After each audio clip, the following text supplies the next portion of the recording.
Hello and welcome to Original Soundchat, where video game music is a work of art. On each episode, it's our goal to help you learn about two soundtracks from the world of games, as well as the people, stories, and critical tracks behind them. My name is DeVader. And I'm Peter Spezia.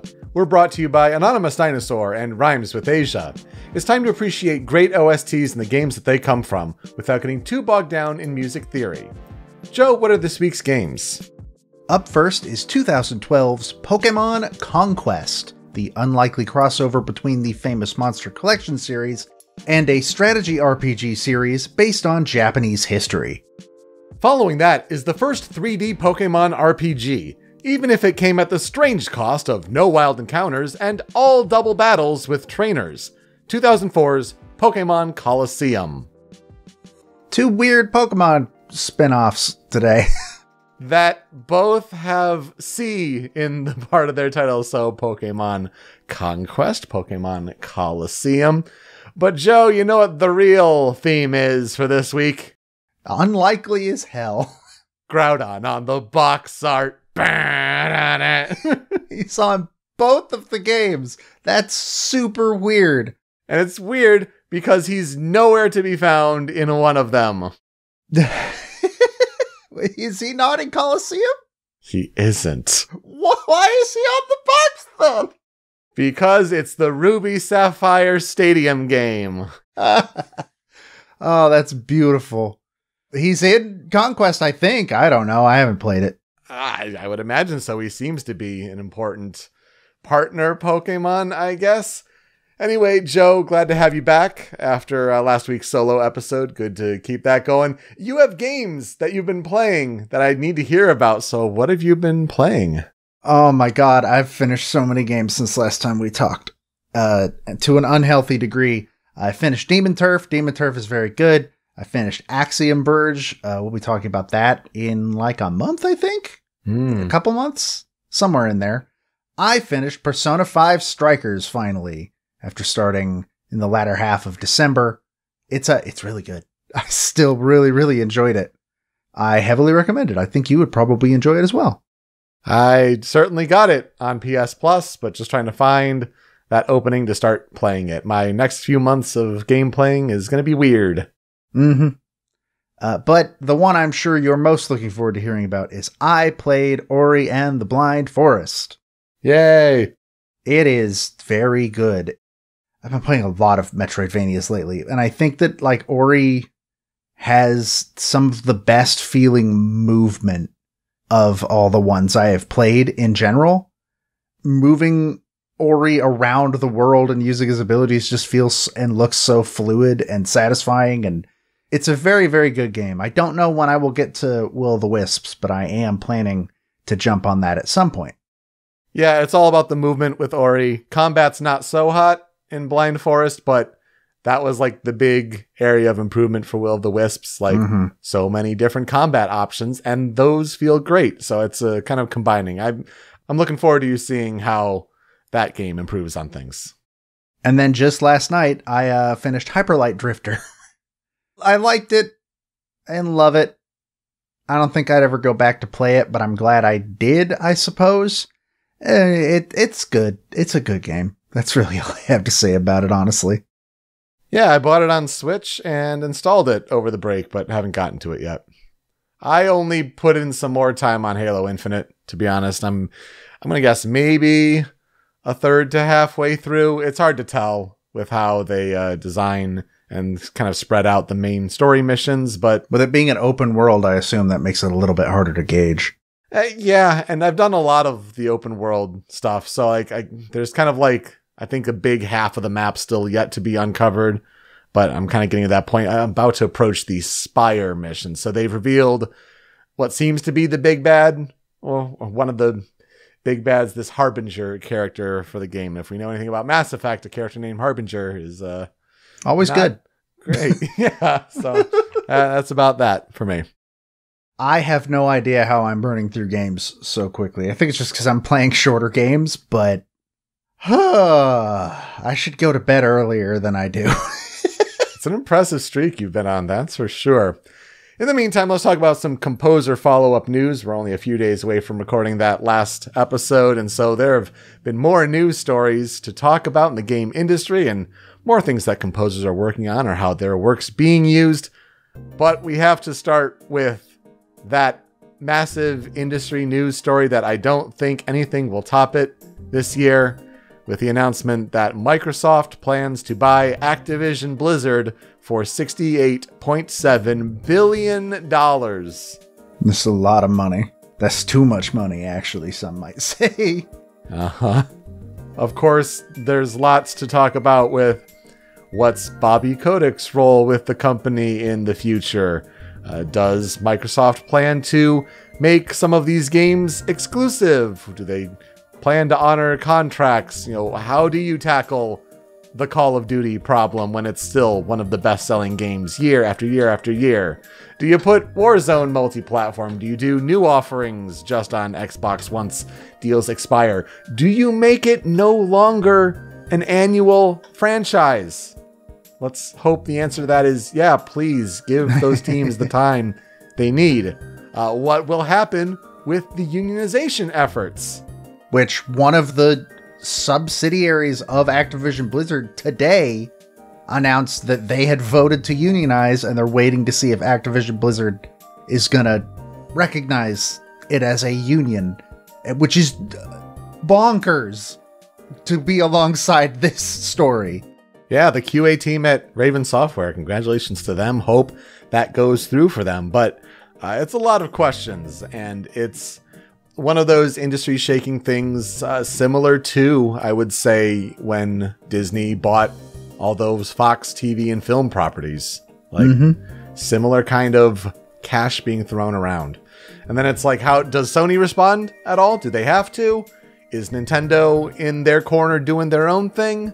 How do the big tech boys, the Googles, Apples, Netflixes, Facebooks, Metas of the world, how do they get involved with gaming, and in what way? So it's an interesting time.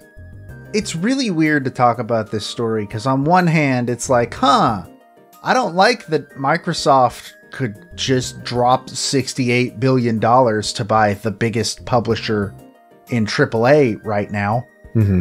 It's frightening and weird, and it's another step towards like, maybe we're getting a little too close to monopolies and stuff like that. But at the same time, it is kind of nice to see Phil Spencer doing interviews where he's like, yeah, we're looking at all of these IPs that Activision Blizzard just owns and isn't doing anything with, and we would love to do things with those. Like, I think he mentioned that he hopes his approach is going to be to go to each of the studios and be like, here's a list of what you have access to. What do you want to make? And that would be super refreshing from a company famous for buying studios and then sending them to the Call of Duty mines forever.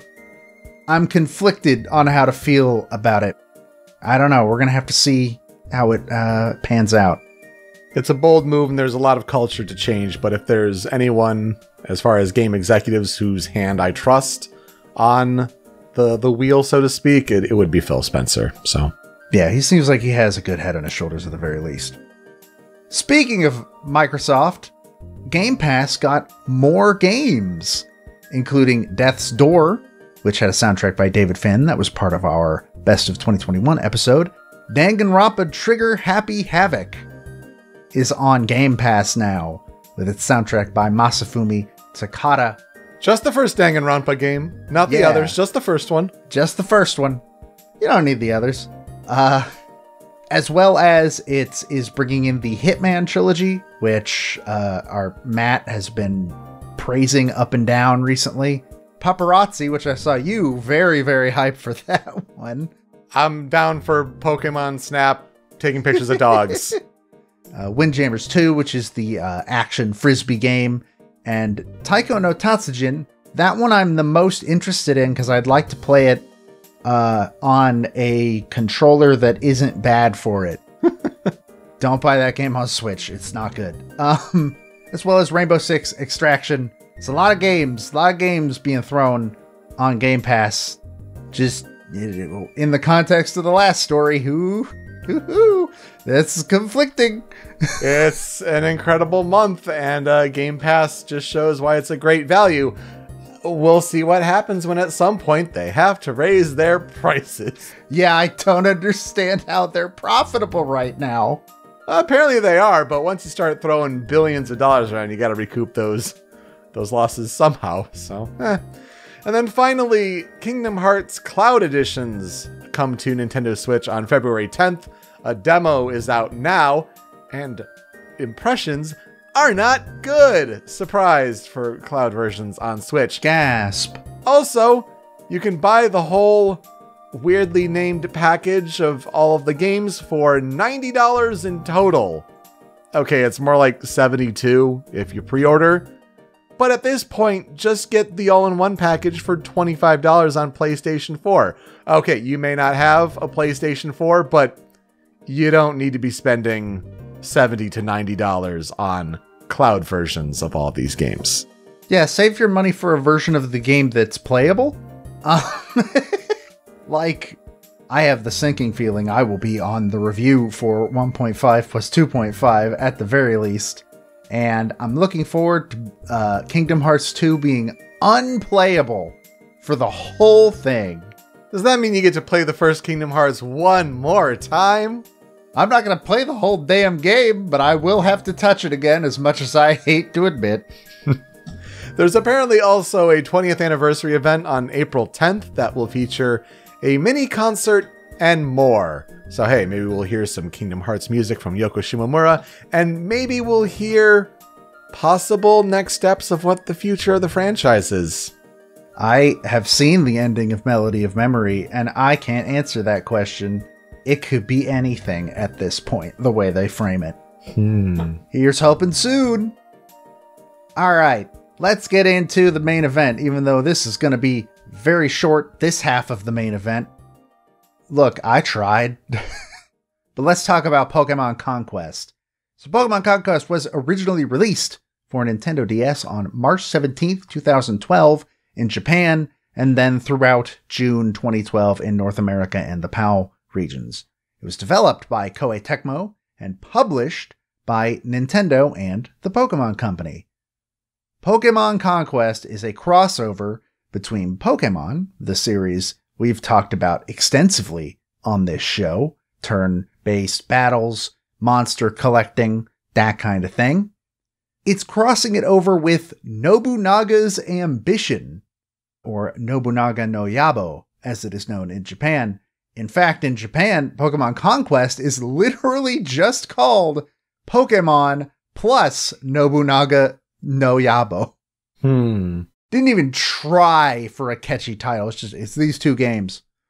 Nobunaga's Ambition began as a PC game in Japan, released in 1983. There are 17 games in the series, and I'm mainly mentioning this because I doubt either of us will be bringing a Nobunaga's Ambition game anytime soon. I don't even know if they come out in America. But those games are sort of across Nintendo consoles and handhelds. You got the PlayStation, you got Xbox, PC. One of them even came out on the Wonder Swan. There we go, everybody. The second mention of the Wonder Swan ever. Hey. With the most recent release being Nobunaga's Ambition Taishi for the PlayStation 4 and PC. So I couldn't dig super hard into how this game looks because it is on the Smasterpieces list. And I didn't want to dig so deep in there that I might end up sort of spoiling myself, but I did watch a little bit of gameplay. It plays kind of similarly to Fire Emblem, though not exactly, obviously, because, Pokemon moves behave a lot differently than, like, I'm gonna hit him with my sword. Unlike every other Pokemon game where that Pokemon gets 4 attacks to choose from, apparently Pokemon and Conquest have 1 attack that they can use. And this is usually one that is representative of that Pokemon species itself, so the Wikipedia specifically cited Excadrill having the move Drill Run as an example. So, these are some direct quotes from the wiki, because I don't know what this means. The main series capture system is replaced by a mini-game where a warrior attempts to form a link with a wild Pokemon by coordinating button presses with a display reminiscent of Dance Dance Revolution. I don't know what that means. I'm very much looking forward to finding out in 3 years. If they play catchy music while you tap directional buttons in a rhythm game. Oh, interesting. I'm down with that. I have no idea what that could possibly look like on a DS. Pokemon apparently have special abilities that can be used during battle to change or boost stats and to give them an advantage in battle. The story of Pokemon Conquest, according to Wikipedia, is, quote, "A legend is foretold that the one who unifies all these 17 kingdoms of the Ransei region will have a chance to encounter the legendary Pokemon who created the Ransei region. Warriors and warlords all over the region sought to fulfill the foretold legend, resulting in battles and an end to Ransei's peaceful era. The game initiates off with the player just becoming the warlord of the Aurora Kingdom and is met by Oichi. Hideyoshi, of the nearby kingdom of Ignis, sends his warriors to ambush Aurora, only for them to be defeated by the player and Oichi. Oichi explains to the player that all of the other kingdoms of Ransei had become aggressive and hostile towards one another in their hopes of fulfilling the Ransei legend. This initiates the player's harrowing journey to unifying other nations, starting with Ignis, hoping to restore peace upon Ransei. So it's very, very heavily based on Japan's feudal period. For anybody that does not know, in Japan's history, at one point there were just a bunch of smaller kingdoms that made up Japan, and a bunch of warlords had started working towards a goal of unifying the entire country under one flag. And in fact, all the opponents and lords of these other kingdoms are based on real Japanese historical figures, sort of, with the main antagonist taking the form of Oda Nobunaga, who is, I believe, the guy who actually did it. He managed to do it, or at least he came damn close, because he is the most famous sort of leader from that period, even outside of Japan. The story apparently cites actual historical events that these various lords were involved in, but also there's Pokemon. Whatever form that takes. So, here is where I will ask you, Peter, what are our experiences with Pokemon Conquest? I remember this being a thing, but at the time I was not so big into playing Fire Emblem, so a game that kind of married a strategy RPG with Pokemon wasn't to my liking. I don't even know if it honestly did that well on the DS. I just have to think, looking over the narrative of the game, they talk about 17 kingdoms of the Ransei region. Would that line up to the 17 types of Pokemon that existed at the time? Because this was before Fairy became the 18th type? Why, from what I can tell, yes, that does indeed seem to be the case. Interesting. Well, that's all I really know about it. So, I have never played it. I know of it, and it's on the Smash Your Pieces list. It's actually representing Jigglypuff, because I believe Oichi, her partner, is a Jigglypuff. So that's where we decided to go with that. So, I have a story, though, involving Pokemon Conquest in, I want to say 2014? A bunch of us went up and spent a weekend with you and your brother. And Matt had a, sort of cookie tin that he had a bunch of DS cartridges in. And I noticed Pokemon Conquest and thought, I'm kinda interested in that game. I should ask if I can borrow it. So I asked. He said yes. I borrowed the game. This is how I remember it happening. but it seems like it wasn't how it happened. Because about 2-3 years later, Matt's here visiting, and he had lent me Assassin's Creed Black Flag and Yakuza 3 at the time. And basically was like, you've already played Yakuza 3, and I think you're not going to play Black Flag if you haven't yet, because you've been borrowing it for like a year and a half. So can I take them back? I was like, yeah. Do you want Pokemon Conquest back too? And Matt gave me this blank look and said, I didn't lend you that game. And I said, yes, you did. I have the cartridge. It's right here. And then he pulled out his own cartridge of Pokemon Conquest. What? I don't know whose copy I have. So putting it out to the world, whose copy was it? Who did I borrow this game from? I checked to make sure I still had it. I do. It's sitting in my DS case right now. So that's the entirety of my experience with Pokemon Conquest. Reality has gaslit me into thinking maybe I bought it. I didn't. I don't know. It just appeared in my life, I guess. That being said, I kind of expected not to be able to find a ton of information on this game's development. And then I proceeded to find even less than I expected to find. There is nothing. Nobody has talked about this game at all, anywhere. Wikipedia has the most info, which is, it was originally announced at the 2011 Jump Festa, which is a big convention put on by Shonen Jump. Character designs apparently came from the same team who had worked on the Musou title Samurai Warriors 3. And Pokemon artist Ken Sugimori would then come in and sort of touch up the character designs to make them fit in a little bit better with the Pokemon they would be fighting alongside. The game reviewed pretty well. It's got an 80 on Metacritic. Critics praised the game's accessibility for the younger players that likely made up Pokemon's core demographic, but also felt that the story and setting did a good job of mixing the Japanese historical setting with Pokemon, which I imagine is not as easy as it sounds. And in 2012, IGN put it at number 12 on their list of the top 25 DS games. That seems awfully high. Yeah, it seems very high. But I can find no info on any awards that it won or was nominated for. No sequel has ever come out. There's never been a follow-up to Pokemon Conquest.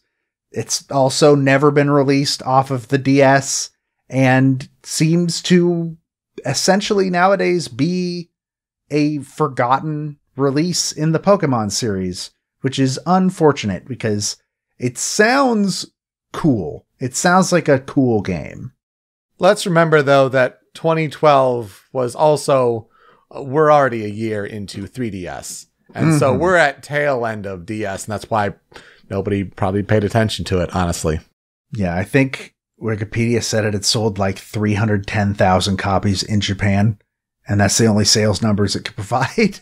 And I feel like that would be where it performs best because of the Nobunaga's Ambition awareness. Because that's not exactly a big franchise over in the West. We prefer our warlords to be far more problematic. So, for the composer of this game, we are going to talk about Shinichiro Nakamura. Now, I don't believe that he is the only composer on this soundtrack. And also, the amount of information I found on him was he appears to still work at Koei Tecmo. But that's it. That's all there is. He's worked on a good amount of games, according to VGMDB. Carrier, Samurai Warriors 2, One Piece Pirate Warriors, Dynasty Warriors Online. He did music on one of the Attack on Titan games. He worked on Fire Emblem Warriors. He was the sound director on Atelier Lulua, Scion of Arland. And he did music for Atelier Ryza, Ever Darkness and the Secret Hideout. He worked as a sound designer on Fire Emblem Three Houses.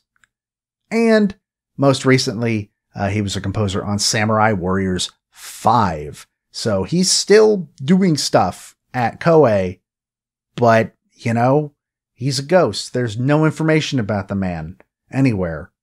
In terms of historical development research, again, I don't got anything. I don't even know if there are other composers that worked on this game at all, because Pokémon Conquest does not appear to have gotten an official soundtrack release at any point whatsoever. Which is a shame, because, as you're going to hear in a second, this soundtrack's actually really good. Like, surprisingly so for a weird DS spin-off of Pokemon. So let's jump into listening how that sounds with our 5 critical tracks, the first of which is Main Theme.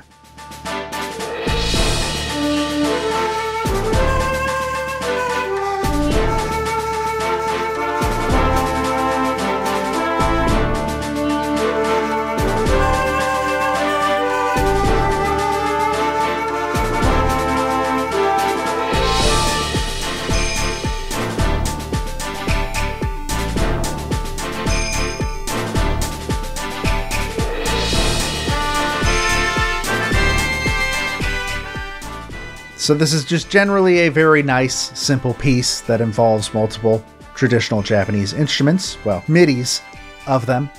I think it really does well to bring across the setting and tone of the game. It does kind of feel like something you'd hear on the title screen of an older Fire Emblem game.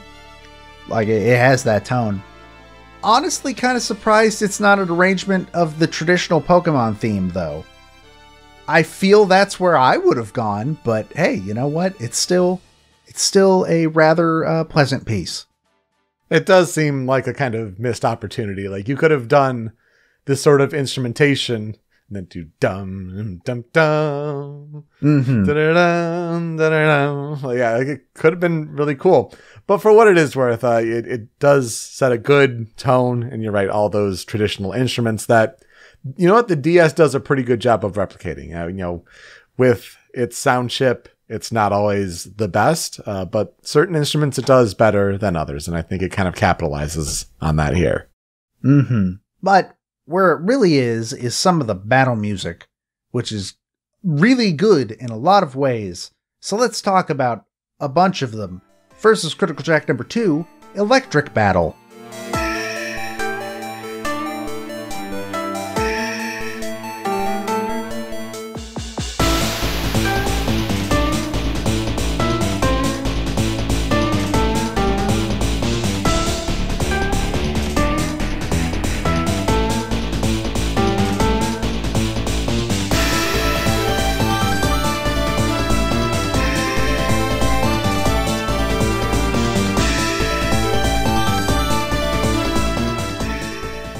Hey yo, this piece is rad.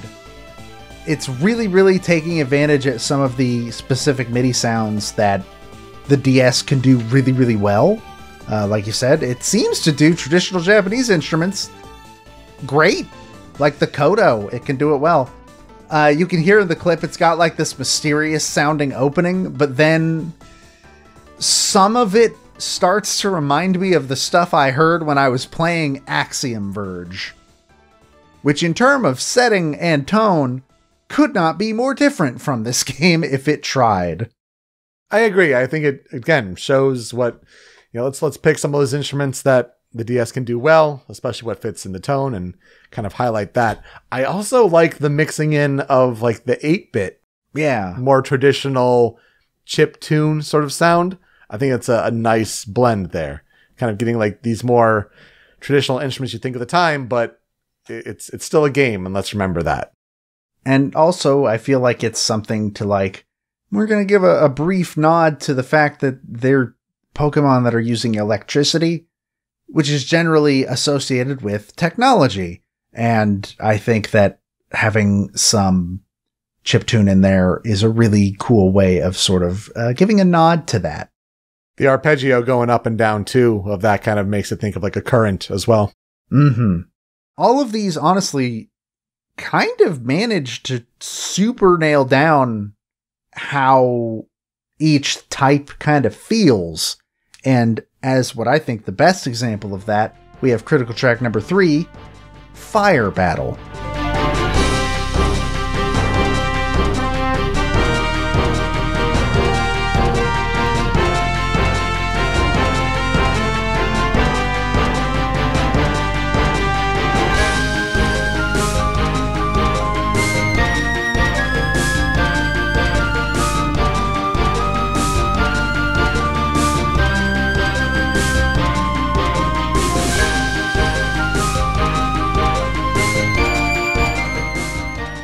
Drums.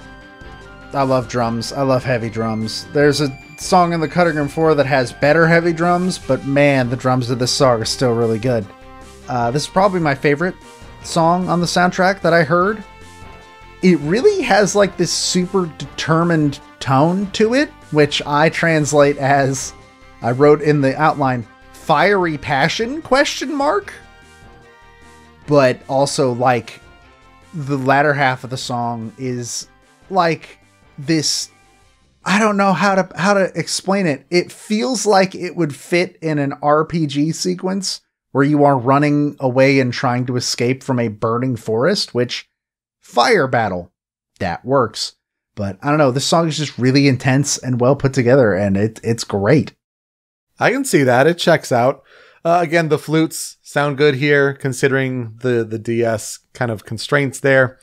And yeah, at the beginning of the piece, not in the clip necessarily, but yeah, it just starts with those drums and it kind of gets you right into it. I just think this is a good kind of section to highlight, but the whole piece is a banger. It's a good one. All right, critical check. Number 4 is yet another one that I think absolutely nails the sort of aesthetic of the type it's supposed to represent. It is Psychic Battle.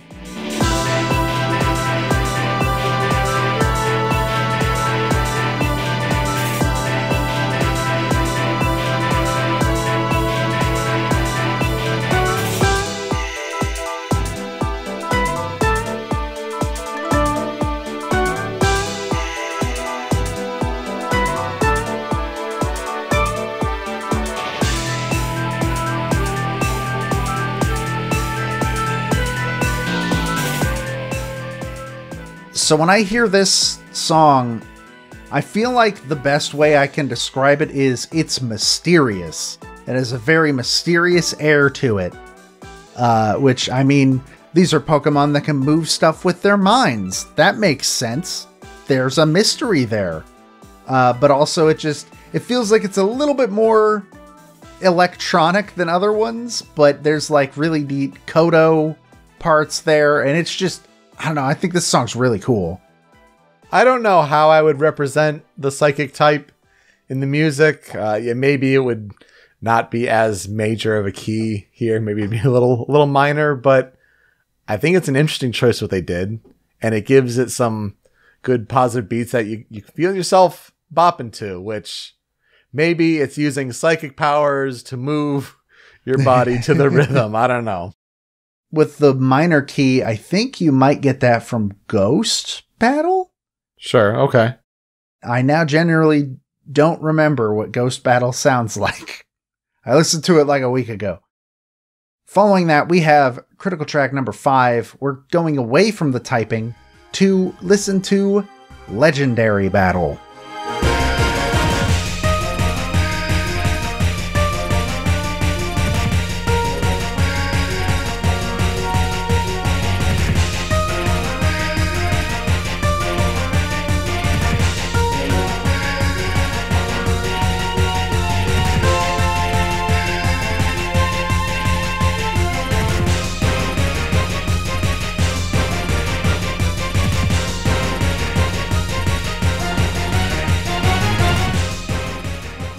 This song is crazy intense, just right off the bat.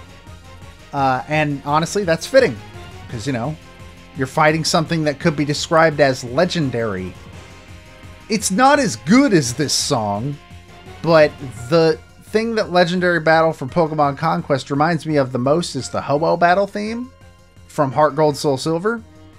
Which, make no mistake, the Ho-Oh Battle theme is a way better song. But I can totally hear the instrumentation there. Like, yeah, it's got a similar vibe for sure. I get that. Man, we should talk about Heart Gold Soul Silver at some point. Oh, at some point. That battle theme is so good.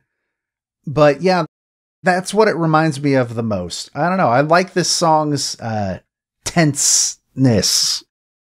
I was curious and wanted to look up who is the legendary Pokemon that this could possibly be referring to. And yep, those are some pretty good contenders in those final conflicts, it looks like, according to the plot. So well done, game. And yeah, definitely channels that Ho-Oh vibe. Now I just want to listen to the Ho-Oh battle theme. But I can't do that yet. We have more show to record, including my tracks on the cutting room floor. The first one of which is Dungeon Theme 4.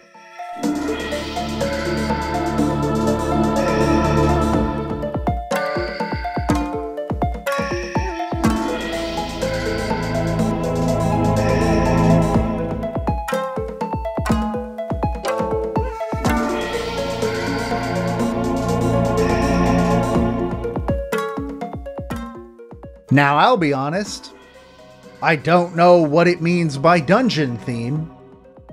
There are dungeons in this game? There must be. But I think this song is very catchy and kind of this sort of mysterious, curious thing. So I wanted to bring that to at least a bit of a shout out. Yeah, it captures a whole different energy and yet still uses those kind of traditional Japanese instruments in a neat way while creating this dark ambiance. Yeah, I would have no idea what the dungeon's for. Maybe it's for some grinding of your team or your Pokemon. Maybe play more dance rhythm things. Maybe. Maybe. I have absolutely no idea what this could mean. But let's talk about my second song on the cutting room floor because it almost made the Critical 5. Let's talk about Rock Battle.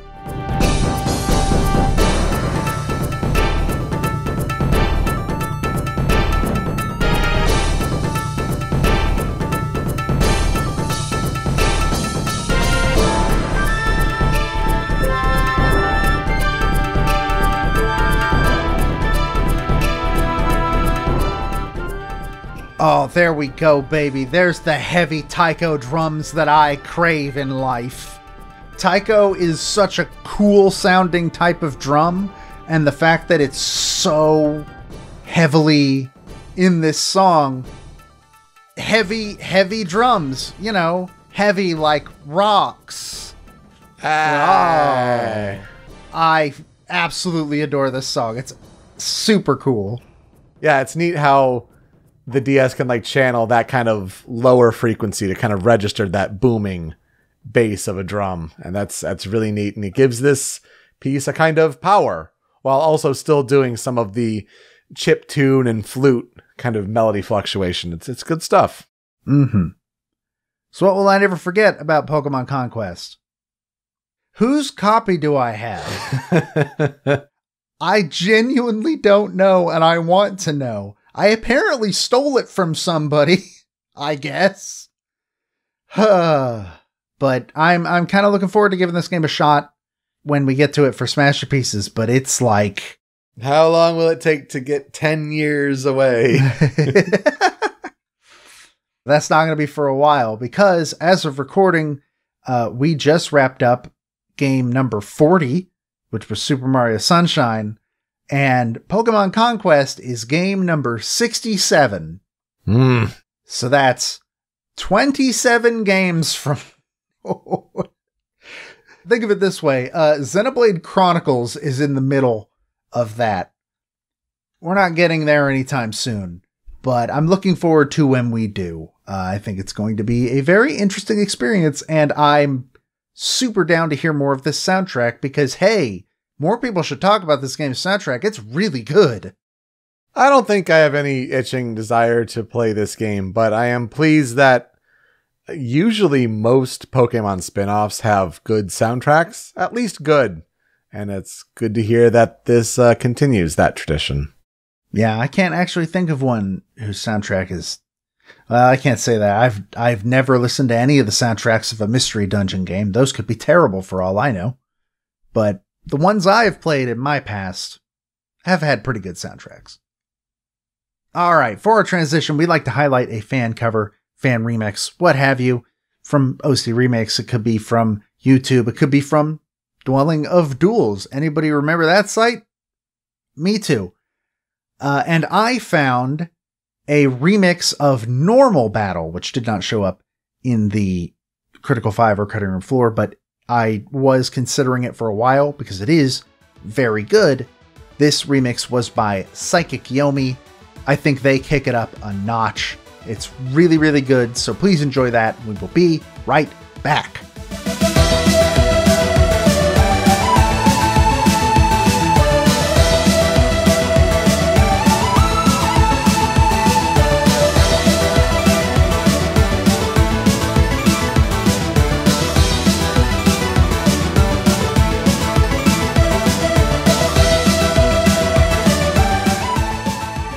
Hey, did you realize why we're talking about Pokemon today? All right, we never mentioned that, did we? Probably an important factor.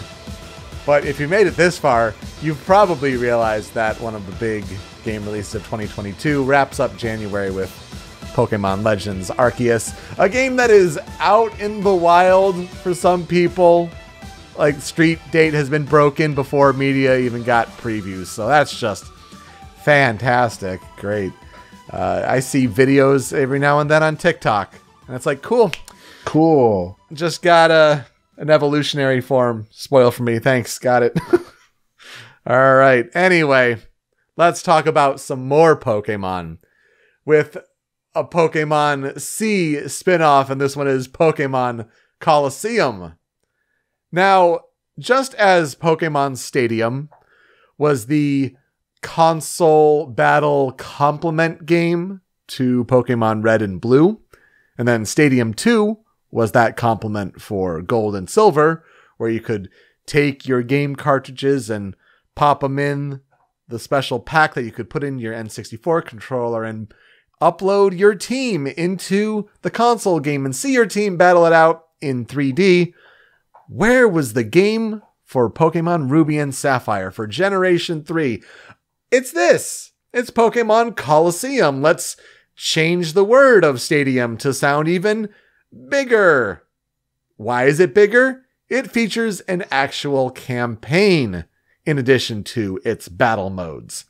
So Pokemon Colosseum released for the Nintendo GameCube on November 21st, 2003 in Japan, March 22nd, 2004 in North America, and May 14th, 2004 in Europe.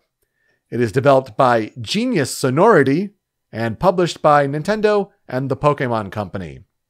So, Pokemon Colosseum is a third-person JRPG set in a 3D world. It is the first 3D RPG in the Pokemon franchise. Now, of course, when you'd get to Pokemon X and Y would be the first in the main series to use 3D graphics and 3D models on 3DS and all that. Yeah, that's true. But when you're talking about moving a character around in 3D space in an RPG, it's 2004's Colosseum on the GameCube. But Colosseum is definitely different compared to the other Pokemon RPGs that we've talked about on the show. If anything, it feels like it controls similarly to, the last Pokemon game that I brought to the show. That was Omega Ruby and Alpha Sapphire just this past November. And it's similar in the way that you battle trainers, like you would in most games in the franchise. But there are a lot of differences. First and foremost, there are no wild encounters for grinding. Yeah, it's all trainer battles. And maybe some of the trainers you can battle again for some extra experience points, but yeah, no wild grass. No way to just battle over and over and over to level up your team. Or at least none that I encountered at that age when I played. Definitely was frustrating. And then when you see in the sequel that they add that, it's like, oh yeah, maybe we were missing that for sure. So, how do you catch new Pokemon for your party? Well, you do what the other Pokemon games couldn't let you do, and steal Pokemon from other trainers. But don't worry, you're actually stealing the corrupted shadow Pokemon of other trainers. And you would do so as you'd normally capture a wild Pokemon, weaken it, throw a ball at it, and all that. You'd keep it as a shadow Pokemon for a while, and then there are a few ways for it to be purified of its shadow and all that. But here's the catch. You only have one shot to capture this Pokemon. Oh, no. And it's that battle. So you better be saving a lot if you want to catch them all. Also, all of the battles are double battles because it's Gen 3 and double battles are the new hotness, baby. So it has its weird quirks, this Pokémon Colosseum game. The story takes place in the desert-filled Orre region. That's O-R-R-E. And it's apparently inspired by Phoenix, Arizona. I didn't know that part. Okay. That was a surprise to me too. But in the Orre region, no wild Pokemon can be found. You play as a boy named Wes. Of course, you can change your character name, but it's Wes by default. And he's a trainer who has an Espeon and an Umbreon. You are a former member of the villainous Team Snag'em. And the cold open of the game shows you infiltrating and destroying one of their hideouts. That can't be what they're called. No. It's Team Snag'em. Oh my god. Well, you move on to the oasis-like Phoenix City, and the mayor there, a portly old gentleman by the name of Escade, is very worried about Team Snag'em and their shadow Pokemon. These shadow Pokemon are strong Pokemon with dark purple auras and corrupted hearts. And also the criminal organization, this Team Snag'em, is using something called a snag machine to capture other trainers' Pokemon to turn them into shadow Pokemon. Now, in the city, some Snag'em grunts are harassing a girl named Rui. Again, you can change Rui's name, but she's Rui. And she can observe and identify when a Pokemon is a shadow Pokemon. So after Wes saves Rui, the grunts reveal that Wes is a defected Snag'em employee, and he has actually stolen a snag machine. The big questions are, can Wes and Rui free the shadow Pokemon and take down Team Snag'em, as well as the evil Cypher organization that is directing Team Snag'em's operations? And also, who is at the head of Cypher? Joe, here's where I'll ask you, what are our experiences with Pokémon Colosseum? Can't believe they're called Team Snag'em. Somebody got paid to write that. I have never played it. I did not have a GameCube growing up. I had a PS2 where Pokemon games didn't go because I had a sad childhood. That's what you should take away from this. And also, I just didn't play Gen 3 like at all. It's just never been a game that I've had, I don't want to say use for, but like I've never really had an excuse to do it. But I've heard more people talk about XD, which I believe is the sequel. It is the sequel. Yep. It doesn't really involve any of the characters of like Wes and Rui. Like they're referenced, but it's like 4 years after the game's event, so it's like only tangentially related. It has Cypher still, but yeah, it's trying to do a whole new take on it in a way. Yeah, that's the one I've heard about more. But yeah, when I played the games that were put Pokemon into 3D and battle with them, it was Pokemon Stadium, Pokemon Stadium 2 on the N64. And now, this alongside those games and Revolution on the Wii? Yeah, Battle Revolution. Called? Yeah, Battle Revolution. Mm-hmm. Yeah. Those are kind of like a weird relic of a bygone era before, hey kids, did you know if you started with like X and Y, which is distressingly possible at this point in time, Pokemon games used to be in 2D, and putting them on a console in 3D was a big deal. Now all of them are 3D. It's no longer a big deal. Oops. But yeah, this used to be a lot more important to people than it is now, and I find that fascinating with this specific collection of games. Yeah, it's definitely a relic of its time. I remember you guys playing Stadium 2 on Smasher Pieces. Is Colosseum part of the list? No, I don't believe so. I don't think we have any Pokemon games on GameCube that we'll be playing. For this era, I think Fire Red and Leaf Green are essentially it. That's right. Okay. Yeah. I should know that as the editor for the show. And I did listen to that 2021 catch up. Like, what's the next 10 games? Like, oh yeah, you guys are going through Path of Radiance and Colosseum was not in there. I should know the answer to that. I was answering for you, the listener at home. There you go. Okay. I know you know, and you know I know. Right. But yeah, it's a weird relic of the time. I have an interesting story about my experience with the game that I did play it. And we'll just kind of throw it out loosely here. It's one of those got to the final boss, couldn't beat the final boss. So it's one of those. 1,000-year door. Exactly. It's one of those. And so it always kind of just has like a hook in my craw, so to speak. It's just one of those games. But looking back on it, it's just one of those games that I remember from my childhood. I got a GameCube in December of 2003. So March 2004, hey, there's a Pokemon game. It's right there. So it was interesting to try and then discover some of these weird choices. Like, how is there no wild Pokemon to raise your team through grinding? Like, that just seems so bizarre. And then, you kind of get stuck in some difficulty spikes. Anyway, let's talk about Colosseum's development. It was apparently inspired by console-based JRPGs such as Final Fantasy VII and Persona 2. Yep, those were the games highlighted in the Wikipedia article, strangely enough, as opposed to, of course, the several handheld Pokemon games that came before it. Final Fantasy VII makes perfect sense. This is the first time either of us have ever mentioned Persona 2. Yeah. Despite having talked about a majority of the Persona franchise. Isn't that funny? Of all the games.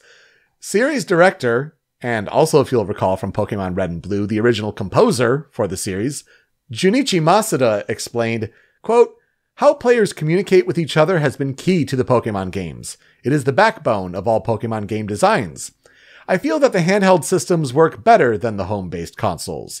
It's certainly possible to come up with concepts for home-based consoles, but we might then have to change the core of the game." Basically, if you know or have been a Pokemon fan for a long time, when it was just on handhelds, the core tenet of why have we kept Pokemon games on handheld, it's because you can trade and battle with your friends easiest that way. That's the core. That's why they get away with releasing 2 copies. A red and a blue, a gold and a silver, etc. So you can do that. And it's not really the same on consoles before they connected to the internet. So that's kind of the strategy there.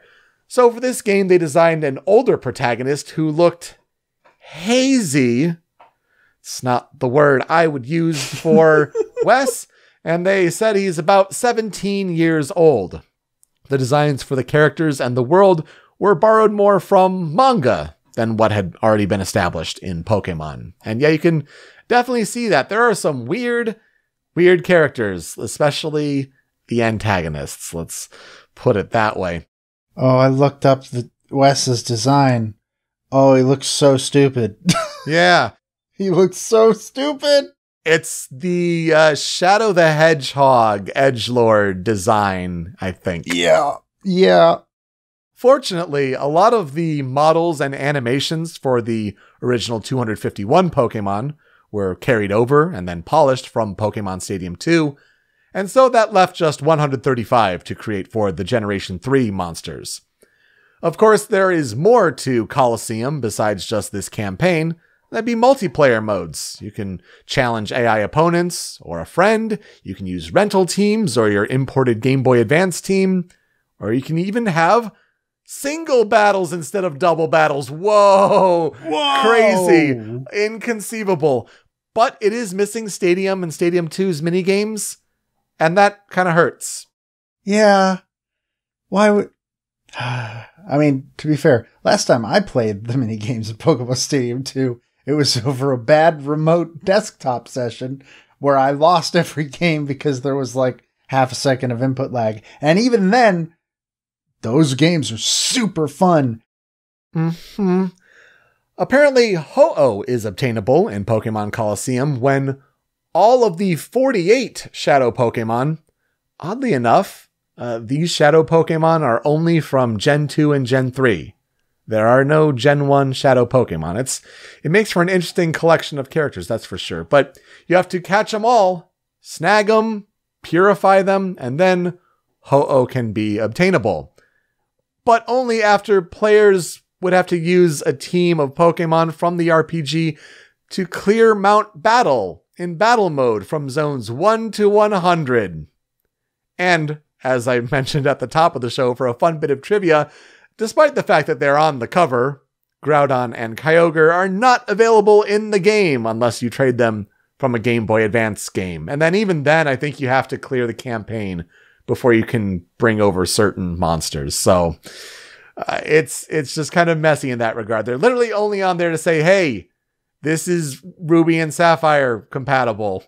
That's it. So the game was shown for the first time at E3 2003. Upon launch, pre-order copies came with a bonus disc that had a trailer for the upcoming Pokemon Jirachi Wishmaker movie.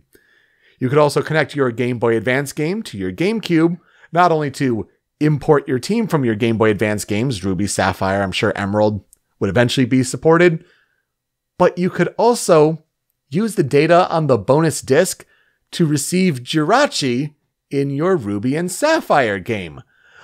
Psst, but it would also patch the game to fix a glitch with berries that was discovered in the game around this time. A sneaky way of doing things, but you know what? When you're Nintendo and you can't patch the game through online methods, let's sneak the data out through a bonus pre-order disc. Could anybody do online patches at that point? PS2 I know couldn't. No, but you know, Nintendo, as we all know, is notoriously behind the ball at that point. Oh yeah. They got online patches like 6-7 years after everybody else had already been doing it. So yeah, it's just a sneaky way of doing things in these 2004 times. On the pre-order bonus disc in Japan, Celebi was available, but somehow this disc with Jirachi did not make its way to the PAL regions, causing an uproar. Nintendo had to apologize and then make the content available on the disc for the PAL version of Pokemon Channel. Japanese players also could scan e-reader cards. Remember the e-reader? Barely. Wow, what a throwback to using these little cards on your Game Boy Advance. Using the e-reader cards to battle additional trainers in Colosseum and capture more Shadow Pokemon. But this feature did not seem to come westward. Could you use it to play an arcade version of Donkey Kong inside of Pokemon Colosseum? I mean, that sounds cool, but I don't think so. If only some game let you do that with the e-reader. Reviews were the definition of mixed. It's a Metacritic average of 73. Critics thought the game was a reasonably good attempt at the first 3D Pokemon RPG, although it is relatively linear, and it lacks an overworld, instead relying on a map with selectable areas to travel to. The graphics were generally praised, but many noted the similarities to the Stadium character models and animations. It's like, we've seen those before. It's called development, people. That's what happens. They reuse assets. Reusing assets is one of the most common things in game development. People thought that the music was catchy and Saturday morning-like, certainly with more depth than the handheld games, but it was considered a bit too low-tech and synthetic, especially when you compare it to other games on the console at the time. So yeah, just mixed all around, but those critics at Nintendo Power gave the game a 94%. So what do I know? Huh. Could you say the name of that publication again? Get the power. Nintendo Power. Can't imagine why they'd give it a 94. The game was generally seen as a commercial success, though, with 1.15 million copies sold in the United States and 656,000 in Japan. It is apparently the best-selling RPG on the GameCube? What? Hold on, we're looking this up. Best-selling GameCube games. We're going to go down the list and actually see what's going on. Oh my god, it's the 9th best-selling GameCube game of all time. It's Melee, Double Dash, Mario Sunshine, Wind Waker, Luigi's Mansion, Metroid Prime, Animal Crossing, Mario Party 4, Colosseum, Mario Party 5, 7, Thousand Year Door at 12. Huh. Wow. Wow. Okay, Pokemon brand is powerful. Sure is. But it didn't really win any awards. Not too surprising. There was a sequel in 2005's Pokemon XD Gale of Darkness for Nintendo GameCube. Just looking at that title, XD, thinking of old emojis, it just looks weird. It's the one with Shadow Lugia on the box. Like, that's a big antagonist character in that game. It takes place 5 years after Colosseum's events, and while the new protagonist is still snagging Shadow Pokemon from Team Cypher, as I said, Wes and Rui are only alluded to, they don't appear. And the game also makes improvements like, oh, let's add a few spots where wild Pokemon can appear. Because that's a good idea. So 2007's Pokemon Battle Revolution on Nintendo Wii, as you mentioned, it would go on to be the Diamond and Pearl console battle component game. But it wouldn't have a campaign.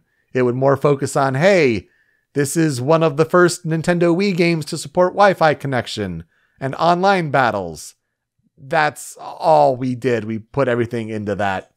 And we haven't had a console game like this for any other generation since.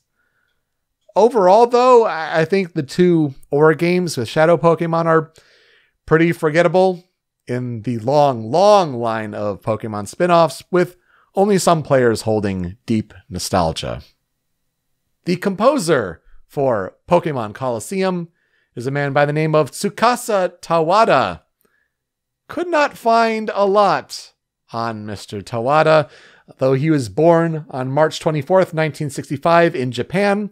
He primarily plays piano, and whether he's still at Genius Sonority or he's a freelancer and still works for Genius Sonority games, like he's still composing music for them, even in 2020. So at least the working relationship there is still good.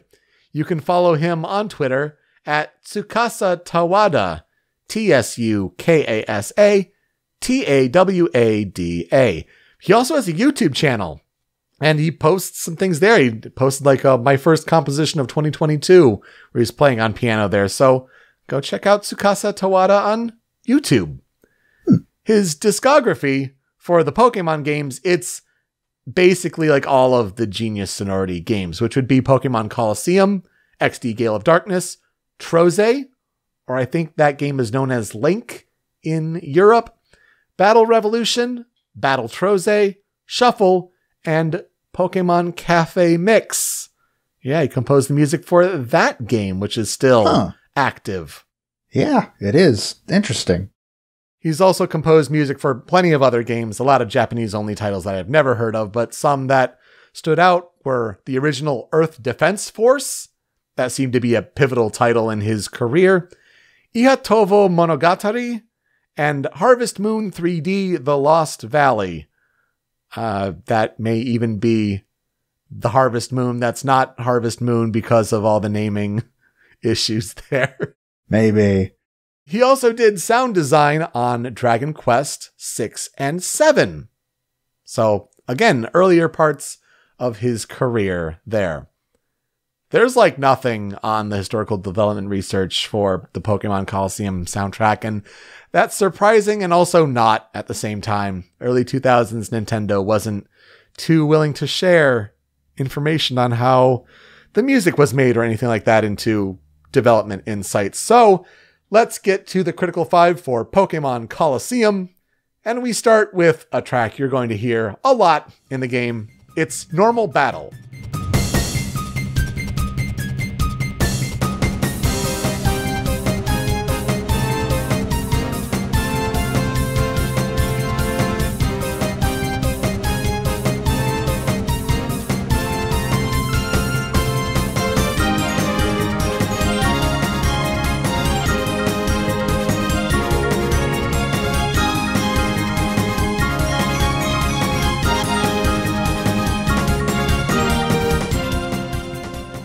So if I think I had to sum up this soundtrack, I think it would fall pretty in line with how the critics thought of it at the time. Like, there are some good tracks here. It's a surprisingly good soundtrack. It does sound really good, especially when you compare it to, Game Boy Advance, Game Boy Color sound chips.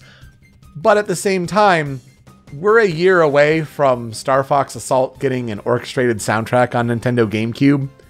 And so these are MIDI as it can be on Nintendo GameCube, to the point where it's almost obnoxiously slow. And I don't know if that was just the technology that Genius Sonority had to work with at the time, that Tawada had to work with. But you know what? All things considered, he really makes the most of it.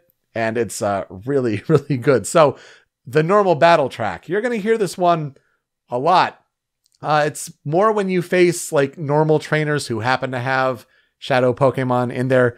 When you face these Cypher peons, as they were, like the Rocket Grunts, if you will, that gets a whole separate battle theme, but you're still going to hear this one a lot. So this really brings back a whole lot of nostalgia. And especially when all you can do is battle trainers. There's no wild grinding. There's no wild Pokemon battle theme. It's really this track, especially for the early part of the game. But it's a good thing it slaps.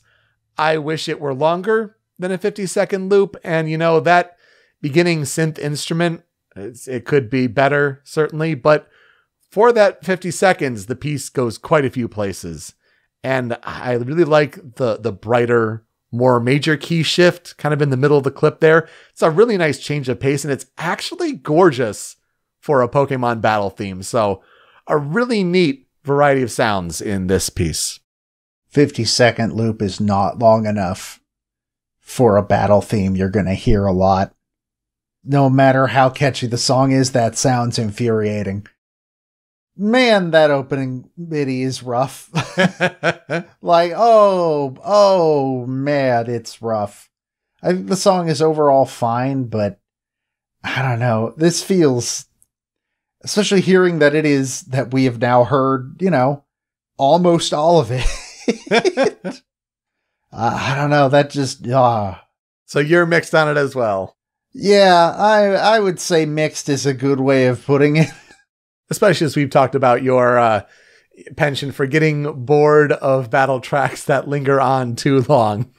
Yeah, and usually those battle tracks are like a minute and a half before they loop. Mm-hmm.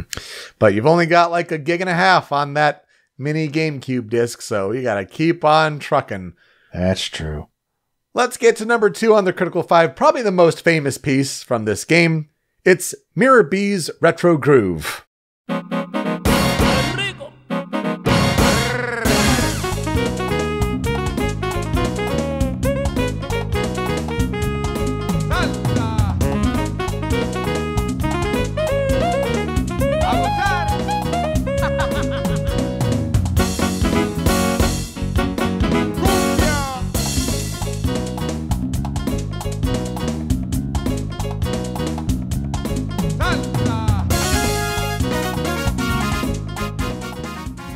Did you expect a jazzy salsa battle theme? I'm sure you did. But fans who played this game remember this piece well, as it plays when you battle the Cypher admin Mirror B, who is a lanky dancing dude with a Pokeball-styled afro. One half of his afro is red, the other is white. And this theme totally throws you off, especially with the rolling R vocal samples and what sounds like avocado. But yeah, it's super memorable as a result. And then when Mirror B gets a more disco-inspired battle theme in the XD sequel, it's like a genuine debate, which is better. A YouTube comment pointed out Pokemon's answer to Earthbound's hippie theme. And I figured, Joe, you'd appreciate that one. It just comes out of nowhere in a totally different genre. This song is stupid, but like in the way that is made for me. And memes. It's stupid in a fun way. I sure as hell didn't expect to hear a song like this when we started this segment. I'll tell you that for free. It sounds like something that would be on like the credit theme of a modern Pokemon game, almost. Not a battle against one of the main antagonists, it sounds like. Yeah, he's one of the four. They're like four admins, and he's one of them. Now, because you don't know, I get to play a guessing game with you. Can you guess which Pokemon this song is associated, which is like the big stalwart of Mirror B's team? Here's a guess. It's a Gen 3 Pokemon, and it's a fully evolved form. So it evolves twice from its base stage. Gen 3 Pokemon. It's dual typed. Definitely. I'm pretty sure I know exactly what it is. It's definitely Slaking. I was trying to think of is it Ludicolo? It is Ludicolo. Who could have guessed? Yeah. So there you go. That's Ludicolo and Mirror B's Retro Groove. It's a classic one. You may be mixed on that one. You may be mixed on Normal Battle, but I know, Joe, you're going to love this next one. Number 3 on the Critical 5 for Pokémon Colosseum is Pyrite Town.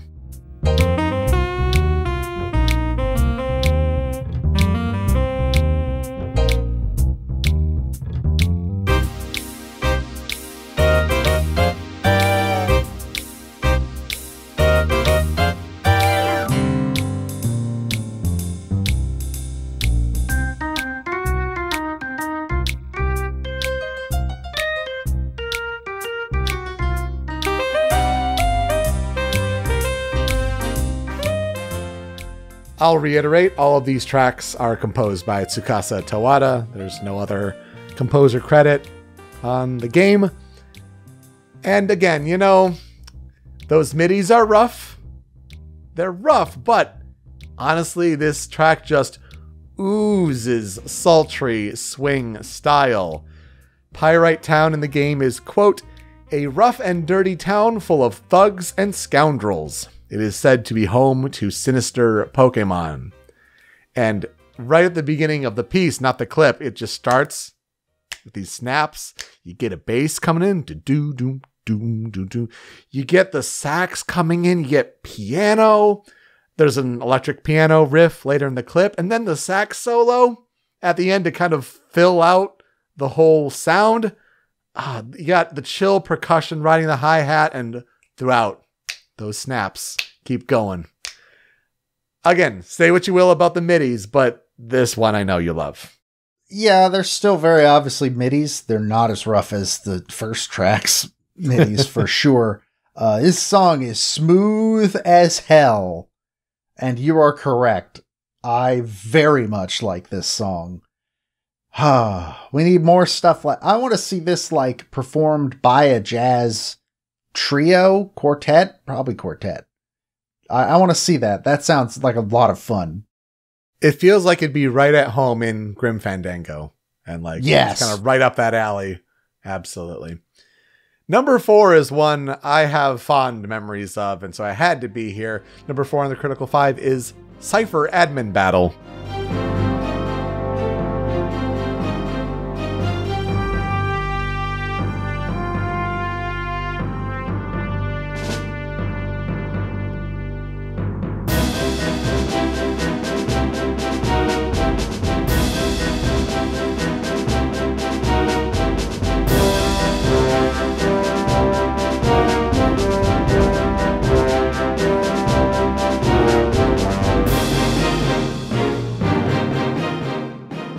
This is one where I wish I could have played the whole piece, because it starts solo just like with a horn hit, and then dun dun dun dun dun dun.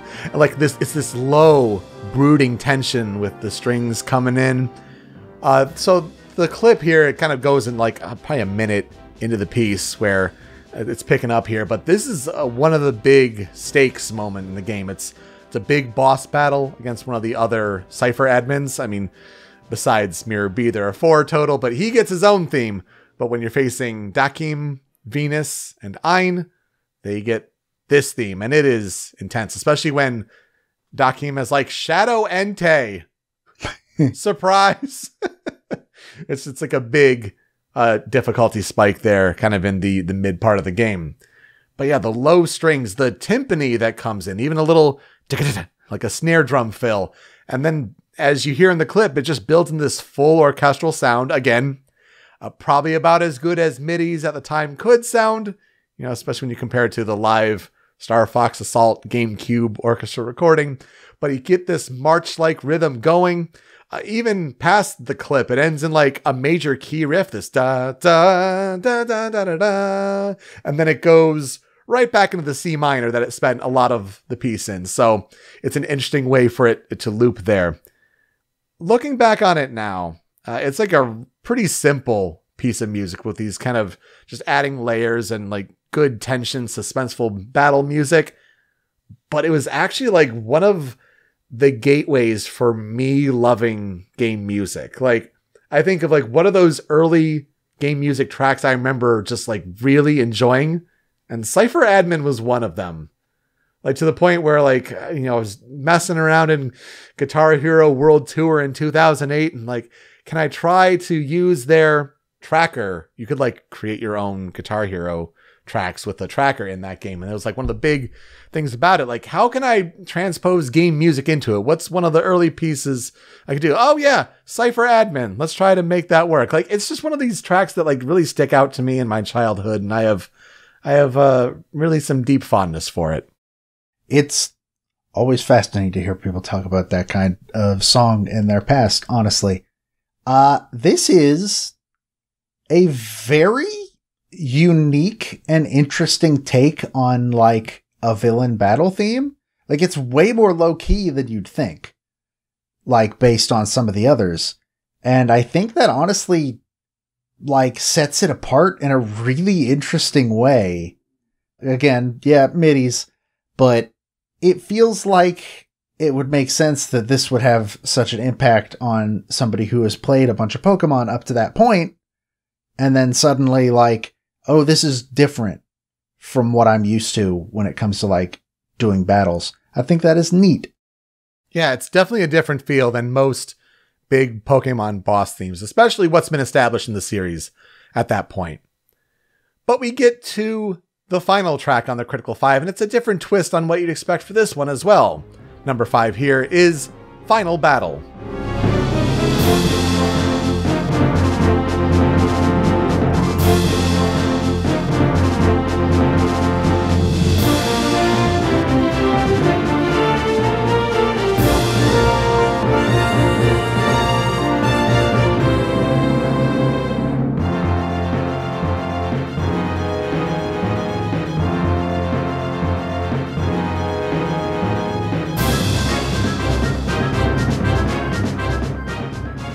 And again, let's highlight, because this is a Nintendo GameCube game, not many games from that time had official soundtrack releases. So this is often the result of fans titling these tracks.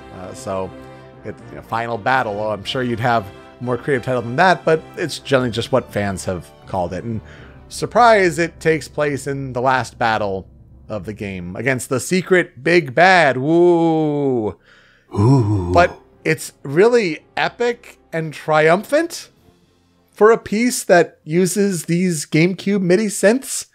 And I think it's often overlooked when you're looking back on Colosseum's soundtrack. You think like Final Battle, it's against this evil character. It's got to have like these dark tones and these big like dramatic stakes. But if anything, it sounds more victorious than that, because it's even mixing in the leitmotif for Wes. When Wes does these actions like, oh, then that cold open, like it's using his theme. Like this is his triumphant moment, his victorious moment. It doesn't really use the leitmotif established for the actual evil character. And hard cut here, let's spoil a game that is 2 years away from being 20 years old. Oh my gosh. Oh, okay. God. So there's this character, I think his name is Nazgûr, who is kind of set up as like he's the head of Cypher. He like bumps into you in a Pokemon Center at the early part of the game, and it's like, I'll see you soon. And it's like kind of setting up that, oh, this dramatic, almost Seymour-like character is going to be this, from Final Fantasy X is going to be the big bad. Surprise twist after you beat this supposed final battle against Nazgûr. The mayor from the beginning Oasis town, the doofy mayor, is secretly Evice, the real true lord and criminal of Cypher. And then you discover you gotta battle him. I don't even think you get to heal your Pokemon. And his Pokemon are like 5 levels higher. Oh, God. And so that was the point I noped out hard. I used Game Shark, or was it Action Replay at that point? Did that to beat the game. It's frustrating. It's not worth it. Just annoying. But, the track itself, getting back to the music, I just think it's really cool. Like, it could have played on Escade's or Evice's leitmotif. Because it was this da-da-da-da-da. Like, because he's a dumb mayor character. But no, it's actually like your big triumphant moment. And it's kind of cool to see it played on that. Yeah, this is another one just like the last track. It does it differently from how the rest of the series does it. Where, like, you think of the champion battle themes up to this point. Right. And those are, like, both the Lance and Red theme and the Steven battle theme are just, like, in your face, like, intimidating. And then even the blue battle theme is, like, not exactly super triumphant in your favor because it's a challenge to overcome, but this is an interesting way of doing it. I don't know how to feel about it now that I've learned who the villain is. It's okay, I guess. It's honestly a pretty unrewarding twist just for the sake of being a twist. It's dumb, it's stupid, and it's dumb. And also don't have that difficulty spike right at the end when you don't necessarily have a way to heal. Ugh. Oh, it just sucks. Let's get to tracks on the cutting room floor. I have 2, of course. The first of these is actually incredible. It's Friendly Battle.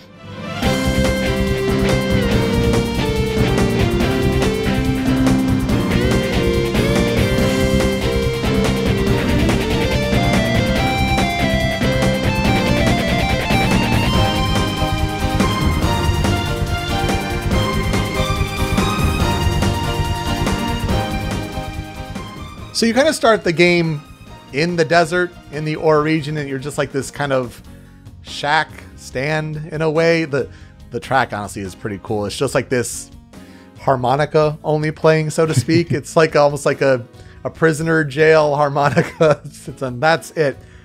But then you find this kid, and he wants to battle. And so the tutorial battle of the game takes place. And this kid's got 2 Zigzagoons. And you're out here rocking like level 25 Espeon and Umbreon.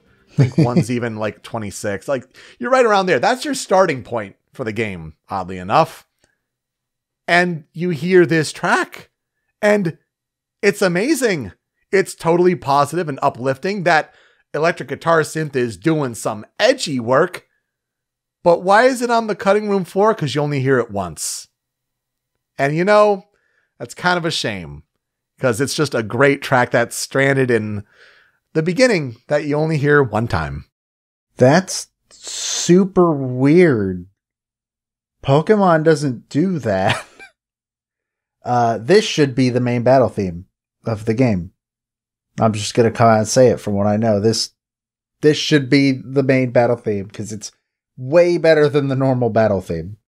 I agree with you. It's so good.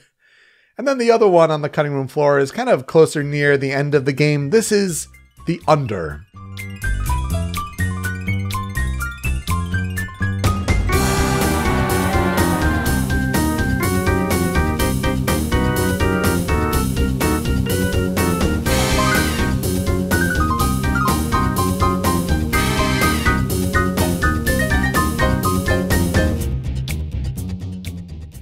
The Under is, quote, a wholly lawless underground town that is ruled by the criminal syndicate Cypher. So before you get to that final tower where the end game kind of takes place, you got to go and root around Cypher's underground, and you get this piece as you're going through the map. It's just so cool. A grungy piece that is honestly pretty similar to Pyrite Town, but because now it's Cypher's involvement, the tension is higher. And I love how the clip goes from, you know, originally the piece is like going with this bass groove here. Dun, dun, dun, dun, dun, dun, dun, dun, dun. But the clip here, you get these like high sparkling piano notes, like clink, clink, clink, clink, and this explosion of drums and bass and a nasty jazzy electric piano groove kicks in. And it's so cool. I really like it, but I feel like Pyrite Town just like kind of set the tone, especially through the early part of the game. And it's that nice jazzy groove, but Tawada did some real nasty jazzy stuff that is just fantastic. This song would fit in perfectly among all the other, like, storming the villain hideout songs in the rest of the series. It's very good, honestly. I don't know what else to say about it that hasn't been said, but yeah, no, this is some good stuff. Mm-hmm. And if you want to hear some other tracks, you know, it was kind of hard to narrow this down because I do have some fond nostalgia for this game and its soundtrack. Check out Shadow Pokemon Lab and also that Cypher Peon battle if you want to hear how a different battle theme gets mixed in. That's a pretty cool one, but I feel like just the normal battle theme is more iconic to the game. So what will I never forget about Pokémon Colosseum? Definitely noping out hard on that final boss. You don't put a 5-level jump, you know, unexpectedly without much healing. It's ridiculous. In a game where grinding isn't a super viable option. Right. Like it's just so frustrating. And it's just, this game was also not what I thought a Pokemon console game was ever going to be. Do I ever feel like returning to it? No, not really. I feel like at one point, you know, several years after I played Colosseum, I never played XD Gale of Darkness when it came out, but when I was in college, I gave it a try, and it was just like, no, I'm not feeling it. And I feel like I'd feel the same way about going back to Colosseum. So it'll just stay back in my nostalgia there. I can't imagine I will load up this game at any point. Well, if you don't have to for Smasher Pieces, don't. Yeah. All right, there you go. That's all the... What do you call an anti-endorsement? Anti-endorsement, yeah. I think it's fascinating that it exists for the same reason why, like, all the other games of this type are fascinating that they exist.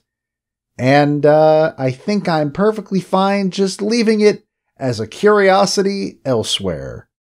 Sounds about right. But yes, Joe, are you looking forward to Pokemon Legends Arceus? I am very much looking forward to Pokemon Legends Arceus. I really hope it's good.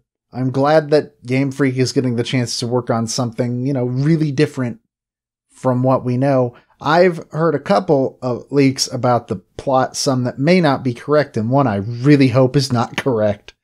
So I'm actually going to be streaming it on Friday. If you are listening to this on the day of release of this episode, this Friday I will be doing a launch evening stream of the first couple hours of Legends. So you should come check that out at twitch.tv/Nintendo World Report. That's exciting. I should definitely check that out because I'm not going to get it at launch. My birthday's a couple weeks away. So it's just one of those things like, don't buy a game when you have a birthday like so soon. So probably we'll play it in early February. But yes, we do like to kind of coordinate with big video game releases. And this is certainly one of the big first ones for 2022. And so we recently covered Pokemon on the show, but, you know, did some more Pokemon, especially these spin-offs here. And good ones to cover, honestly, with Pokemon Conquest and Colosseum. Ones that seem to be lost to time. So that will do it for us this week on Original Soundchat. You can find me on Twitter at PeteSpeakeasy. Joe is over at StringPixel. The video version of the show is on the Rhymes with Asia YouTube channel, but it's that MP3 podcast version that you want. That's hosted by Anonymous Dinosaur at anondino.squarespace.com. That's where Joe's other podcast, Smasherpieces, is hosted. And you can find original Soundchat and Smasherpieces wherever you get your podcasts. Apple Podcasts, Google Podcasts, even on Spotify, where we have a feed of podcast episodes, but we also have a playlist where if we talk about a video game track on the show and it's on Spotify, gets added to a big playlist there. We normally ask if anything's being added this week, but these are 2 Nintendo games. What are we talking about? Nothing's getting added from these games. Yeah, no, these, as we mentioned, neither of these games even got official releases anywhere for their soundtrack. And even if they did, the Pokemon Company seems to only want to put their music on Apple Music and nowhere else. Which is perplexing.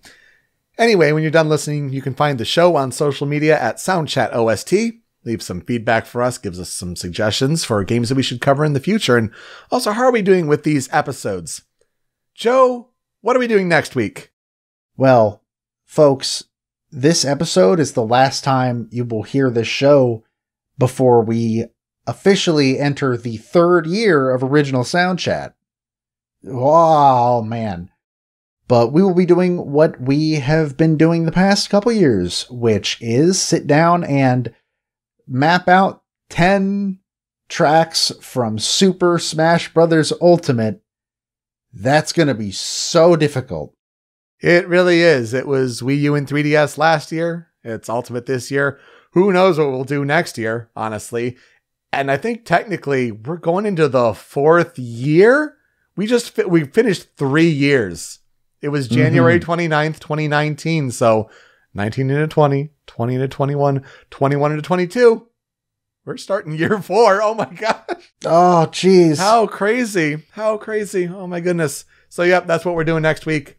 It's about Smash Bros. Ultimate. Should be a good time. All right, to play us out, I like to cover a remix, whether it's on YouTube, OC Remix, wherever. We honestly both do that for our transitions. You know how this game works by now. Well, I tried to not select Dr. Pez VGM for his wonderful Pokemon medleys that he does. I think I even did... No, I almost did for the Omega Ruby Alpha Sapphire, and then Poke Remix Studio, of course, the other famous Pokemon remixer. I even had Gabo Karina 96 in here at one point, and then I'm like, wait, I just did a remix from him this month. I think I can avoid that. So Dr. Pez VGM, like he did an amazing Ruby and Sapphire medley, he did a great Pokémon Colosseum music medley. And he even found that Tsukasa Tawada took his YouTube account, commented on the video to praise his medley. So cool. He said, quote, "Excellent, excellent, excellent. It is a wonderful play. The taste of my original music is maintained. Thank you very much. I love you all." ! So I just thought that was super cute. In this clip, we'll highlight his take on Friendly Battle, but the whole piece is so, so good. Thank you so much for listening this week on Original Soundchat. We'll see you next time. Take care.